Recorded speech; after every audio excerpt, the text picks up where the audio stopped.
Buenos días, señor Castillejo. Sobre todo, muchísimas gracias por estar aquí con nosotros. Muchas gracias a ustedes por esta oportunidad.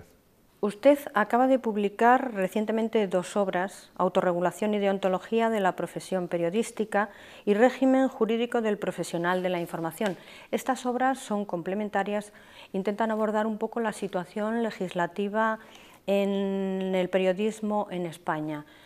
Si bien es cierto que existe la autorregulación, la deontología profesional, la verdad es que en ninguno de los gobiernos de la democracia se ha conseguido hacer un estatuto del periodista. ¿Usted piensa que esto puede ser debido a quizá a la dificultad de conciliar intereses de las empresas periodísticas, de los profesionales de la información, de los sindicatos, colegios? Efectivamente, ¿no? A lo largo de toda la historia de la profesión periodística y de la propia dinámica, ¿no?, de las empresas informativas,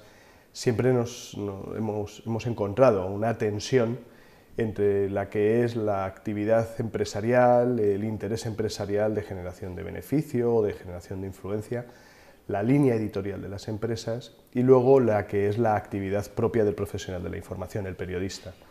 Un profesional que en última instancia o trabaja por cuenta ajena en la plantilla de la empresa o que es freelance con colaboraciones esporádicas y que en última instancia es el individuo, es la persona en la que se sitúa esa responsabilidad de escribir, de trasladar los hechos, ¿no?, que ocurren en nuestras vidas cotidianas a los ciudadanos, de darnos la información y la opinión.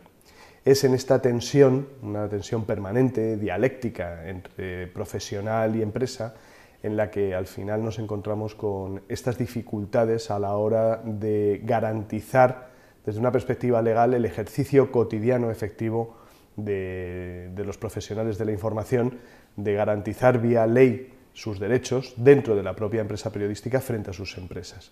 Porque, y yo creo que este es el hecho relevante que se pretenden destacar en estas 2 obras, el hecho es que el periodista es un mediador social, por lo tanto ocupa una posición relevante en una sociedad y sobre todo en sociedades democráticas, porque es él, el periodista, individualmente visto, el que garantiza la formación de la opinión pública, lo que luego sería la opinión política, y hay que proteger el ejercicio independiente, el ejercicio libre del profesional, incluso dentro de las empresas, que posiblemente es donde es más vulnerable. Es por ello que de esta tensión las empresas siempre han visto con recelo la posibilidad de una regulación muy específica o que ellos consideran intrusiva para el ejercicio de estos profesionales en el seno de sus plantillas. Es este quizá probablemente el hándicap que ha provocado el que en España hasta el día de hoy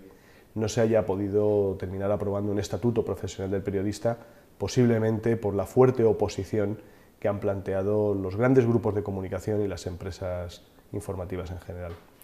Y usted también en estas 2 obras hace un recorrido exhaustivo por el derecho comparado de nuestros vecinos europeos y también por la legislación americana. Bajo su punto de vista, ¿en qué nos podemos parecer nosotros y en qué nos podemos diferenciar?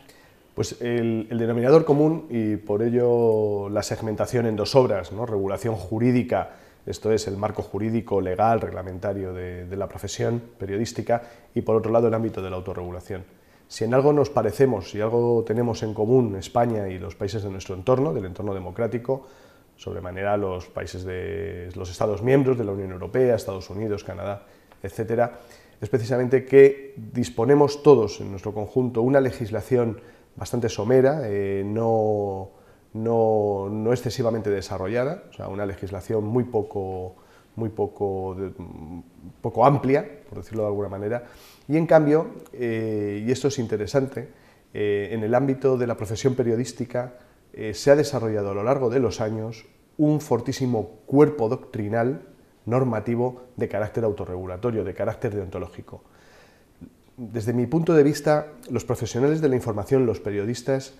han sido conscientes históricamente del papel relevante, de la importancia de su ejercicio profesional, sobre todo de esa responsabilidad de ejercer en libertad y con independencia su profesión. Y es por ello que históricamente, y estamos hablando de los últimos 250 años, el profesional de la información, los periodistas se han asociado, se han agrupado, han hecho fuerza y han hecho causa común, y a partir de ahí se han autoimpuesto altos códigos, ¿no?, de autorregulación, altos códigos morales, éticos, a la hora de ejercer profesionalmente su actividad. Y es por ello que al día de hoy, en toda Europa, en Estados Unidos, en España, disponemos de un cuerpo de autorregulación, un cuerpo deontológico que de alguna manera aprecia a la propia actividad periodística, porque se han puesto un listón de exigencia ética muy alto, que va más allá incluso de las exigencias legales.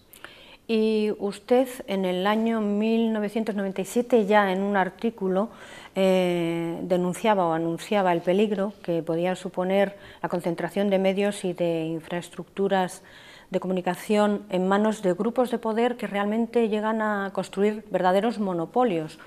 Y usted, desde entonces hasta ahora, ha tenido la capacidad y la posibilidad de ser un observador privilegiado,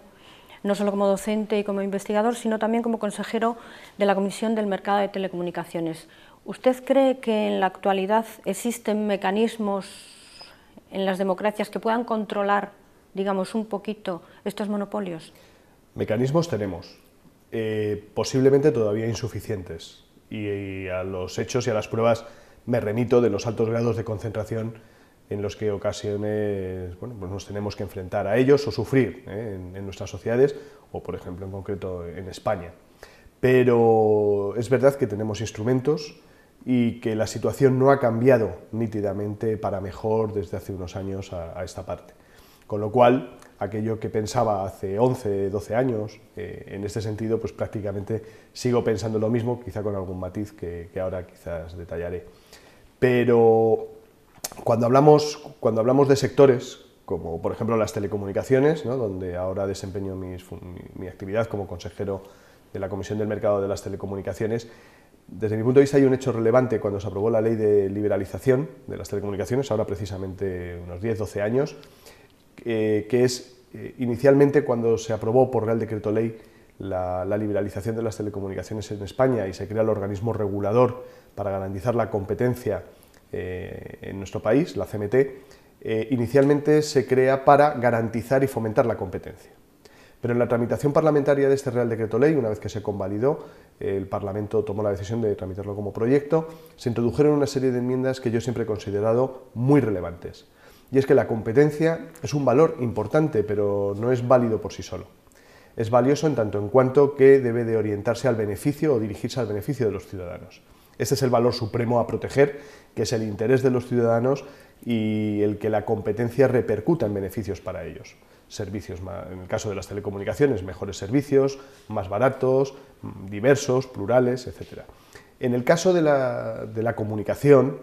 no ya estrictamente las telecomunicaciones, sino los medios de comunicación, ya sea la prensa, la televisión, la radio, los medios en Internet, el valor a proteger es la pluralidad, no la competencia en estricto, no es una cuestión estrictamente de mercado. Lo importante es proteger la pluralidad, porque la pluralidad efectiva, la pluralidad real, lo que nos ofrece al conjunto de la ciudadanía, al conjunto de los seres humanos que vivimos en una sociedad como la nuestra, una sociedad democrática, cuanto mayor pluralidad, más libres somos, tenemos más fuentes de información, más fuentes de opinión, por lo tanto tenemos más posibilidades de forjarnos una opinión propia que efectivamente sea libre, independiente y a partir de ahí poder ejercer nuestros derechos como ciudadanos. Un ciudadano sin información, un ciudadano sin criterios es un ciudadano borrego que es incapaz de tomar una decisión porque no tiene referentes en los que apoyarse. Por lo tanto, la pluralidad y la defensa de la pluralidad es un elemento clave.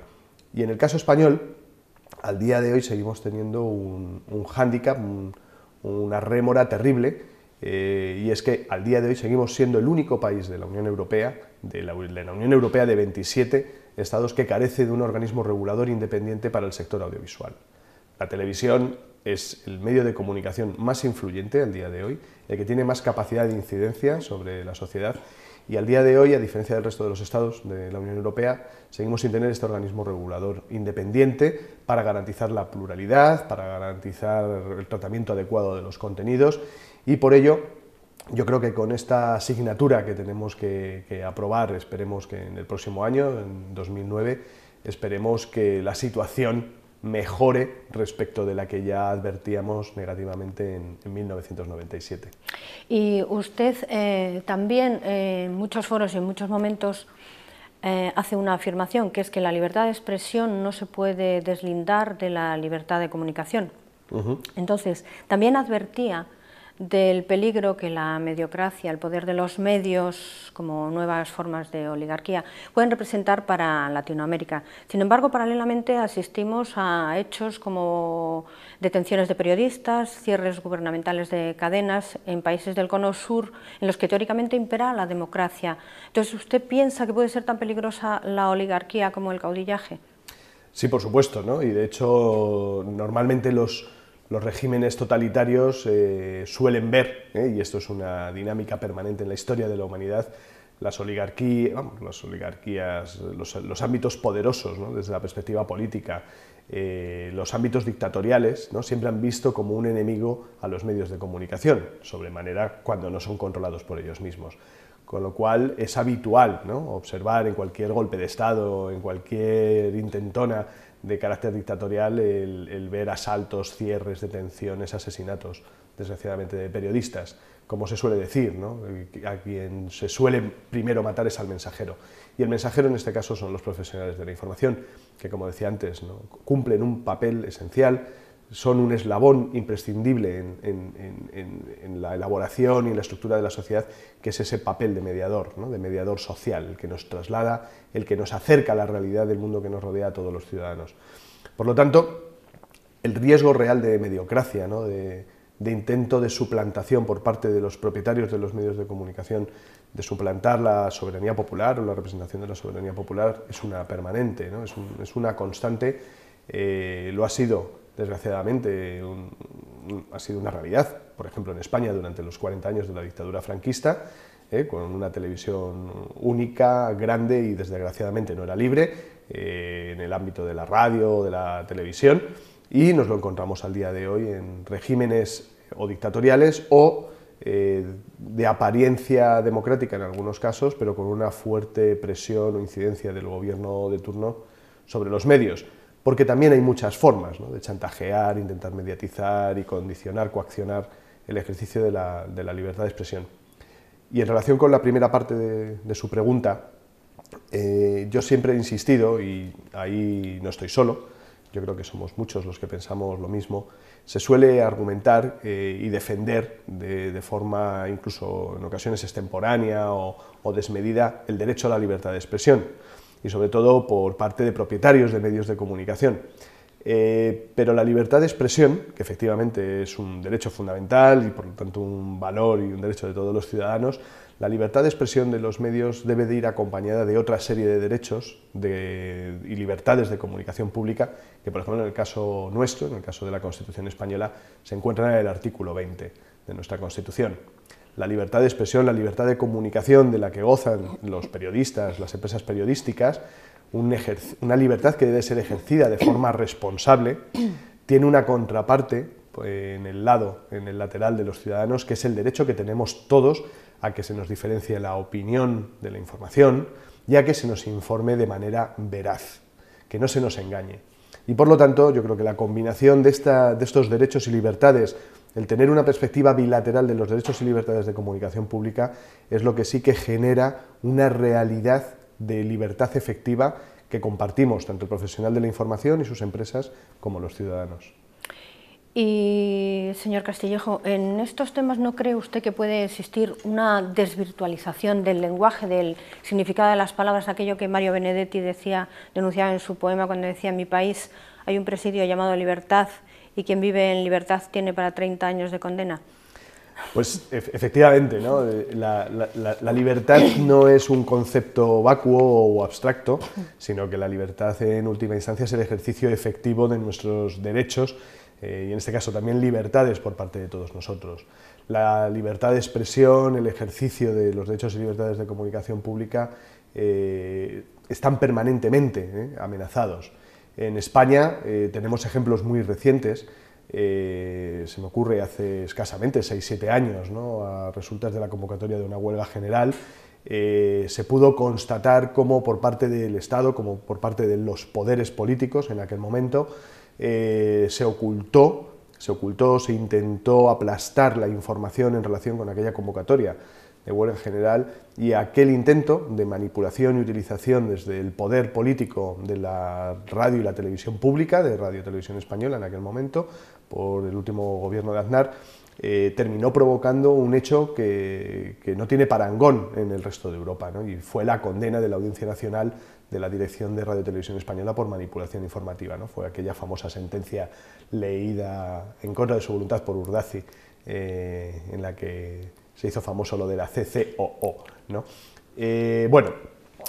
Son situaciones que efectivamente lo que nos vienen a evidenciar es que el concepto de libertad no es algo que tengamos ya adquirido, conseguido y que sea inamovible, sino que hay que defenderlo y construirlo día a día, porque las amenazas nos las encontramos de forma cotidiana a nuestro derredor, ¿no? ¿Y usted cómo cree que se puede conciliar la Directiva Europea de Televisión sin Fronteras, que aboga por la no injerencia gubernamental, con la autorregulación o corregulación que impera en España en los medios audiovisuales a la espera de la creación del Consejo Audiovisual Español? Bueno, justo ahora va a cumplir un año que se aprobó la última modificación de esta directiva, a finales de 2007, y ya no es la directiva Televisión sin Fronteras. Hemos dado un salto tecnológico, se ha puesto al día, se ha vestido de largo de alguna manera, y hoy es la Directiva de Contenidos Audiovisuales sin Fronteras. Hoy la perspectiva del regulador comunitario, del legislador europeo, es la de ver el contenido audiovisual no solo en su ámbito tradicional, que era la televisión, sino también en los nuevos medios en línea, como es, por ejemplo, Internet. A partir de ahí, la propia Directiva de Contenidos Audiovisuales sin Fronteras ha introducido algo que para el caso español es interesante, y es la obligación de que la aplicación, la vigilancia de esta directiva en los Estados miembros sea realizada por un organismo independiente. Con lo cual, España está obligada ya hoy por esta directiva, que tiene que encontrarse en vigor para antes de finales de 2009, o sea, nos queda un año escaso. En el caso español se tendrá que crear este organismo audiovisual independiente. Y esperemos que sea desde una perspectiva convergente, esto es, que se aborde el fenómeno audiovisual, el fenómeno televisivo, también en el marco del nuevo despliegue tecnológico y de ofertas que nos encontramos en el mercado, que nos encontramos en nuestra sociedad. Hoy a la televisión accedemos a través no solo del aparato de televisión, sino que también accedemos a través del teléfono móvil, accedemos a través de Internet. Las ofertas de los operadores, de las empresas, cada vez son más empaquetadas. Hoy es habitual encontrarse una oferta de telefonía fija, telefonía móvil, más acceso a Internet, más televisión de pago, y la convergencia hoy ya es una realidad, con lo cual es de esperar, o sería esperable, que el gobierno español termine construyendo un organismo regulador del sector de las comunicaciones que sea omnicomprensivo, que sea convergente entre sectores que tradicionalmente estaban separados, pero que al día de hoy caminan juntos. Y este organismo regulador para las comunicaciones, lo que sería el Consejo Audiovisual Independiente, debiera de ser el responsable de garantizar la pluralidad, el ejercicio efectivo de estos derechos, de estas libertades en nuestro país, y a partir de ahí también pues, garantizar una situación de pluralidad y de competencia adecuada para todos, ¿no? Y que nos permita acceder a información contrastada, diferenciada, y por lo tanto a partir de ello pues, también acceder a nuestras propias conclusiones y poder generar nuestra propia opinión de lo que ocurre a nuestro alrededor, ¿no? Y en España, profesor, con competencias tan fronterizas entre el Estado y las comunidades autónomas, ¿piensa usted que se puede llegar a conseguir una legislación común periodística para toda España? Bien, llevamos aproximadamente 3-4 legislaturas en las que de forma permanente se presentan proposiciones de ley para la aprobación de un estatuto profesional del periodista y un nuevo régimen jurídico para garantizar el ejercicio libre e independiente de los periodistas en las empresas, y hasta la fecha en todas las legislaturas se han presentado estos proyectos o proposiciones de ley, y la conclusión final ha sido su estancamiento, su embarrancamiento, quizá mejor dicho, en la tramitación parlamentaria sin que hayan llegado al Boletín Oficial del Estado. Este tipo de legislación, y sobre todo teniendo en cuenta que afecta al ejercicio profesional de una actividad, es una legislación que yo considero que debe de reunir las características de legislación orgánica, de desarrollo constitucional, en este caso concreto, de los derechos y libertades reconocidas a los periodistas en el artículo 20 de nuestra Constitución, y que por lo tanto sería una legislación de desarrollo constitucional aplicable directamente para el conjunto del Estado. Otra cosa distinta es que, efectivamente, la legislación orgánica, esta legislación debiera de proteger a los periodistas y su ejercicio profesional en el conjunto del territorio español, independientemente de la comunidad autónoma, pero también es cierto que nos encontramos en otro ámbito ya constitucional, el del reparto competencial en materia de medios de comunicación social, que las comunidades autónomas son competentes para todo lo que tiene que ver con medios audiovisuales, siempre y cuando la difusión no exceda del ámbito territorial de su comunidad autónoma. Una comunidad autónoma cualquiera es competente sobre la televisión autonómica, privada o pública, y sobre las televisiones o radios también locales que no excedan en ningún momento del territorio de una comunidad autónoma. Son, por lo tanto, competentes en materia de regulación de los contenidos y el cumplimiento de la Directiva de Contenidos Audiovisuales sin Fronteras en esos territorios. El Estado español y la Administración General del Estado es competente para aquellas emisiones de radio y televisión que abarcan el conjunto del territorio, ya sea por satélite, por ondas hercianas, por cable, pero que en cualquier caso exceden del ámbito territorial de una comunidad autónoma. Por lo tanto, la delimitación, desde mi punto de vista, es clara. Las competencias del Estado en materia de contenidos es para las emisiones que abarcan más de una comunidad autónoma o el conjunto del territorio del Estado, y las comunidades autónomas para las emisiones de radio y televisión de ámbito autonómico o de ámbito local. Y en cambio, lo que es la regulación del ejercicio profesional es una competencia de ámbito estatal y, por lo tanto, establece una garantía homogénea para el ejercicio profesional en el conjunto del territorio del Estado español. Y respecto a Internet, desde que se desvinculó del origen militar, de la finalidad militar para la que fue creada, se ha convertido en una especie de escaparate mundial libre. ¿Usted piensa, como esas voces que se elevan, que esta red, esta plataforma necesita un mayor y más rígido control? Bueno, yo siempre he sido un poco crítico, ¿no? Y de alguna manera discrepo de la pregunta. Creo que está bien planteada, pero es verdad que hay una cierta apariencia de desvinculación militar de lo que es la Internet que hoy conocemos. Y esto, de alguna manera, es falso. Internet nunca ha dejado de tener un cierto control militar, y no militar cualquiera, sino militar del ejército norteamericano. La infraestructura y la arquitectura de red de Internet está basada en una serie de servidores raíz, de inmensos grandes ordenadores, servidores en los que en la práctica gestionan la base de datos de todos los nombres de dominio, todo el direccionamiento y todos los tráficos de Internet, y una parte muy importante de estos servidores raíz, los root servers, están en manos del ejército norteamericano. O sea, hay una parte muy importante de esta arquitectura y de estas comunicaciones que siguen estando con control del Pentágono, y a partir de ahí ese ámbito o apariencia de libertad es cuestionable, de alguna manera. No nos cabe la menor duda que algún tipo de control se sigue ejerciendo, y vigilancia, tutelaje, se sigue ejerciendo por el ejército norteamericano respecto de todo lo que corre, se transmite y se comunica a través de Internet. Esto no nos quepa la menor duda, porque es así. Durante años, igual que en el libro de régimen jurídico de profesionales de la información, destaco cómo los exiliados religiosos, ¿no?, de Europa que van hacia América y que creen encontrar en América el estado natural y del derecho natural y por lo tanto de la libertad absoluta a poder construir una sociedad nueva, distinta, más libre, más comprensiva, más respetuosa con las ideas de los demás, ¿no? En el caso de Internet, a sus inicios ocurrió algo parecido. Muchos pensaron que Internet era el ámbito del no derecho, de la libertad y de la no existencia de reglas. Esto no era así. Y tan es así que, bueno, muchas veces lo hemos dicho, lo que es un delito en Internet o lo que es un delito en la vida real es un delito también en Internet. Lo que es un comportamiento reprobable en la sociedad y en nuestro devenir cotidiano también es un hecho reprobable en Internet y por lo tanto también perseguible. Los delitos económicos lo son fuera de Internet y dentro de Internet. Otra cosa es la mayor o menor dificultad para perseguir la comisión de delitos o hechos reprobables en la red a resultas de las características propias de Internet. Pero esto lo que ha terminado provocando es que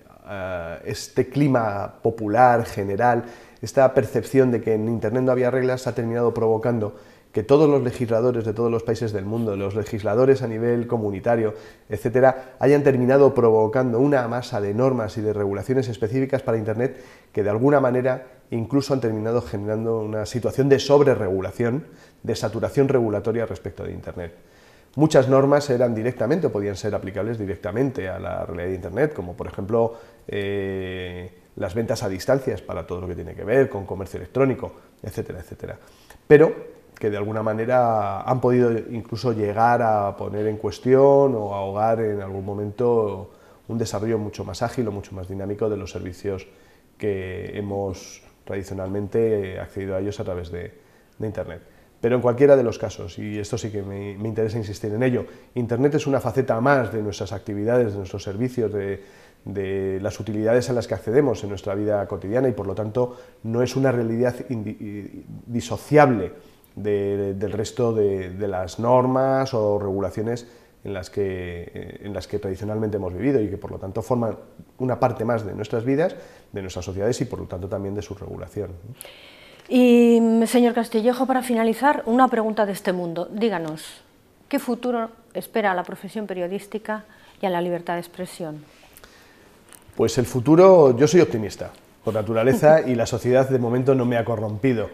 Y yo quiero ser optimista, pero la realidad es que las amenazas sobre el ejercicio libre e independiente de la profesión periodística son muy fuertes. Cada día más asistimos a procesos de mayores grados de concentración en las empresas periodísticas. Por lo tanto, a mayor grado de concentración, menor oportunidad de poder optar por un medio o un grupo de comunicación distinto. Los procesos de concentración que van eliminando la pluralidad también van eliminando o limitando las distintas líneas editoriales. También se van reduciendo los ámbitos, por lo tanto, de ejercicio efectivo en plantilla de un medio o de un grupo de comunicación. Pero junto con ello también nos encontramos con un proceso que es el de progresiva precarización de la profesión periodística. Cada vez más vemos, y vemos algunos con pavor, cómo se van llenando las redacciones de los medios de comunicación con becarios, trabajadores en prácticas, con sueldos tremendamente bajos, ¿no?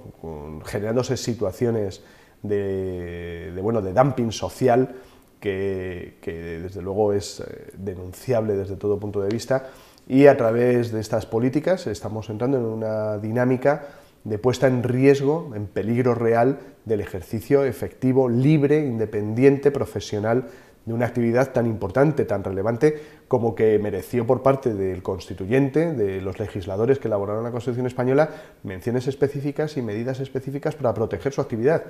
Es el profesional, el periodista es el profesional constitucionalmente más protegido de todos los profesionales, más que los abogados, más que los médicos. Y en cambio pues nos encontramos con que el día a día amenaza su ejercicio. Por lo tanto, el futuro del ejercicio libre y dignamente remunerado, como se merece, se encuentra en un momento delicado. También es cierto que junto con la actividad profesional del periodismo en medios de comunicación tradicionales aparecen nuevos fenómenos, muchos de ellos ligados a Internet, que también nos ofrecen nuevas posibilidades, pero también nos ofrecen nuevos riesgos, como es la falta en un momento dado de rigor, de seguridad respecto de la veracidad y la contrastación debida, ¿no? El contraste debido de las noticias, y por lo tanto también riesgos sobre si la información que recibimos es correcta o no es correcta, y a partir de ahí si se nos manipula, se nos engaña o se nos están dando mensajes equívocos. Por lo tanto, en conclusión, es un ámbito profesional y social clave que permanentemente a lo largo de toda la historia de la humanidad y desde que existe el periodismo y los medios de comunicación siempre ha estado en el punto de mira y en una situación de riesgo, y hoy los principales riesgos son precisamente estos dos, ¿no? La concentración de grupos de comunicación, el colocar cada vez más en muy pocas manos los medios de comunicación y por lo tanto el riesgo de generar mediocracias que intentan suplantar a las democracias, y por otro lado la precarización en el ámbito laboral de los periodistas. Pues con estos buenos augurios nos despedimos, ha sido un placer y como no queremos saturar la red, le esperamos otro día. Muchísimas gracias.